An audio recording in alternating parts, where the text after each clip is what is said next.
Hello, Slice fans. Welcome back to The Slice. It has been a while. I actually fell into a post-Australian Open coma because of all the action that was happening. I know, right? Like I fell asleep because there's too much going on. My brain couldn't handle it. But I'm awake now, and I'm going to fill you in and fill myself in on what's been happening since then because I've heard through the grapevine that there's a lot been going on. So let's check in and see what's going on in the world of tennis right now. And here is The Slice. First things first, you might have noticed that we're in our new studio. Do you like it? Let me know in the comments below. We got some old school vintage rackets here. This is Dunlop. This one is a Dunlop Max Ply. It's made in England. It's got fresh strings in it. I could probably take half of you with it. Just kidding. You're probably all better than me at tennis. These are some rackets that I've broken. This is the only one I broke out of frustration. This one was already broken. I just finished it off.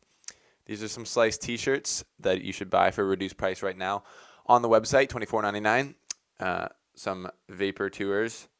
Pretty sick, I think, and some tennis balls, to really set the mood, because if you didn't know, we talk about tennis on this channel. So, what's been happening? Lots has been happening. Roger Federer is the #1 player in men's tennis, again, at 36 years old. So, that is crazy. 36-year-old Roger Federer being #1 is straight out of Federer fans' fantasy land. Like, 5-6 years ago, Federer fans probably sat around, well, I am a closet Federer fan myself, going, oh my gosh, man, could you imagine one day, like down the road, he only has 17 majors right now, which is fine, but Nadal and Djokovic are catching up to him. Can you imagine if he just somehow broke out again, started playing amazing again, beating Nadal 5 times in a row, winning 3 majors? That's like something created in the mind of tennis Federer fans when they fall asleep, and it's happening in reality. Roger Federer is the #1 player in the world. It's nuts. It is absolutely nuts. Second huge thing that's going on is Rafael Nadal is injured. He's pulled out of the Sunshine Double because he said that he couldn't get his body ready. They tried everything that they knew what to do, and they couldn't get ready for the Sunshine Double. So this can be very alarming. Rafael Nadal fans around the world are freaking out. They're losing their mind. But, like I said before the Australian Open, I think this could be okay, because I think this could just be another example of Nadal taking a page out of Federer's book at this late stage of his career, and just saying, this isn't the most important time of the year for me, the Sunshine Double. I don't have as many points to defend here, and clay season is right after this, and that's my #1, obviously. So maybe I'll skip this season because I'm only 98% ready. Won't risk it. I'll get 100% ready for clay and just go at it. Maybe that's what he's thinking. What do you think? Let me know in the comments below again. But if Nadal actually is seriously injured still and he can't get his body right, this could be the beginning of the end, because everyone knows that his body takes so much more stress than, say, Federer's. And in his game, the way he plays, he's been playing that way throughout his whole career, and his body's starting to break down. And if he can't move around the court, his game's going to be seriously limited, because movement is such a big part of his game. So I hope that Nadal's not seriously injured and that he's just taking precautions with the Sunshine Double, skipping it, and getting ready for clay season. And last article of big news is Juan Martín del Potro is looking tight on hard courts right now. He just won Acapulco, his biggest tour win since 2013. The big man is looking very good, and he's going to be ranked 6th at Indian Wells, which will I think will help him have a good draw there, and he can make it pretty deep there, and he's definitely a contender right now at Indian Wells in the Garden, which I have some big news coming up about in the next video I'm going to put out. Novak Djokovic has been seen in Las Vegas posting pictures there training, and I understand that it is his plan to play at Indian Wells, which is exciting for tennis fans because he hasn't been playing since the Australian Open, and even there he was definitely hampered by injury still. But some of this rust may be shaken off, and I think that he could actually play really well at Indian Wells because he's always played really well there. And we'll see how he goes on the hard courts, because that's the cream of his crop. That's his best surface, is the hard court, and his mobility should be fine because his legs aren't injured.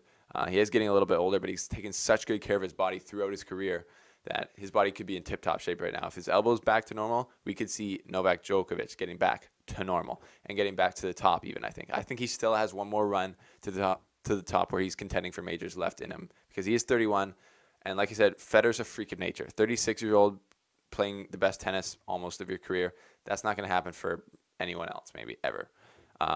But Novak Djokovic and Nadal are kind of nearing the end of their physical allowance of their body to just keep grinding on it. But I think Novak Djokovic still has it in him because he's taken such good care of his body, and he's obviously got that talent. And it looks like through his Instagram, he's got the drive. Side note on Instagram, I just saw Jack's sock after the match for Africa in the Silicon Valley, which they didn't give me a media pass. Shame on you, because they don't respect the Slice. he was on a private jet on the way to Palm Springs with Roger Federer, and I was just like, does anyone else just think that, that doesn't, like, Jack Sock doesn't really deserve to be on that private plane with Federer? That's just me. That's just me. Okay. But anyways, thanks for watching, folks. And I'm sorry I've been so long without a video, but we are back in action. Things are heating up, and Indian Wells is right around the corner. Like I said, I got some big news coming up about that. And the most news you can ever see is on my Instagram. So if you don't follow at The Slice Tennis, you're missing out. So go follow there, and you get all the quick updates from The Slice. Also, the podcast is coming back. I'm going to be doing a weekly podcast called The Monday Night Slice, where I recap last week's tournament, whatever it was, talk about what's coming, and just talk about tennis for like half an hour, I don't know. Maybe we'll get some fans involved in it, but the Monday Night Slice is going to be coming out on the Slice Tennis Podcast. So go to iTunes and subscribe to the Slice Tennis Podcast so you don't miss that. Also, go to theslicetennis.com to read some of these unreal articles that have been written lately. Like, here's just some of the titles that have come out if you haven't been looking at it, because they're insane. Roger Federer at 36 is the #1 tennis player in the world. Has Grigor Dimitrov maxed out his potential? Is Stan the Man too old for a comeback? Is the future a choker? Alexander Zverev's Australian Open in review. Needless to say, there's lots of great articles there from around the world, so go check it out. And lastly, go buy one of our t-shirts online. There's only like 9 or 10 left, I think, and it's at a reduced price of $24.99 now. And it used to be $30, and it's made in Canada. It's ethical, and it's a good idea. Go buy it so you can look swaggy at all the tennis tournaments you're going to go to. Thanks for watching, folks. Please leave a like on this video if you liked it. If you didn't like it, just like it anyways. It's fun, and you get to click a button. Also, thanks for subscribing, and thanks for supporting The Slice. You can also do that on patreon.com. The link is in the description below, and every dollar helps us make better videos for you. Thanks, folks.